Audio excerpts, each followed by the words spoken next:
Patuloy nga nating minomonitor itong bagyo na nasa labas ng ating Philippine Area of Responsibility, itong tropical storm na may international name na Hagupit. Kanina alas 3 ng hapon, huling namataan yung sentro ng bagyong ito sa layong 1,035 kilometers silangan ng Mindanao. May taglay itong lakas ng hangin na malapit sa gitna na umaabot ng 65 kilometers per hour at pagbugso na umaabot ng 80 kilometers per hour.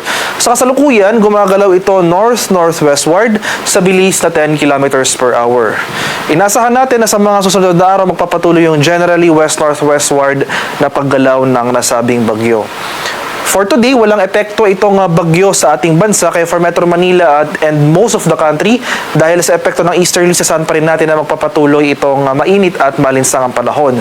Makikita natin dito sa ating latest satellite images na may mga ilang bumubulusok na kaulapan sa ilang bahagi ng ating bansa. Partikular dito sa kanlurang bahagi ng Visayas at Mindanao, pati na rin dito sa ilang areas ng Northern Luzon. So ito lamang ay epekto ng mga usual diurnal thunderstorms, yung mga thunderstorms na nangyayari sa bandang hapon hanggang sa gabi. So yung mga kaulapan at mga thunderstorms na ito, hindi naman po natin nakikita ng senyales sa magtatagal ng buong gabi hanggang bukas. No? So most probably, within the next 2 hours lamang yung mga pag-ulan na ating magraranasan sa mga areas na ito.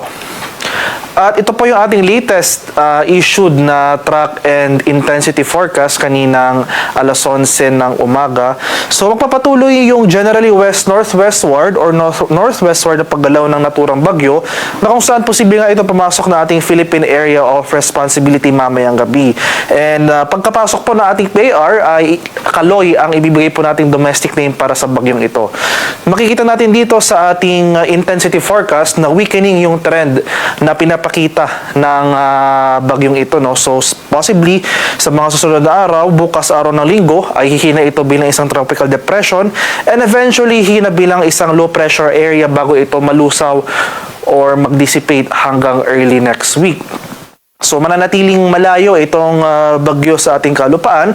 Wala itong malakas na epekto sa ating weather or sea condition pero posible itong magdulot ng mga kaulapan at mga kalat-kalat na pag-ulan na may pagkulog at pagkilat sa silangang bahagi ng Visayas at Mindanao early next week.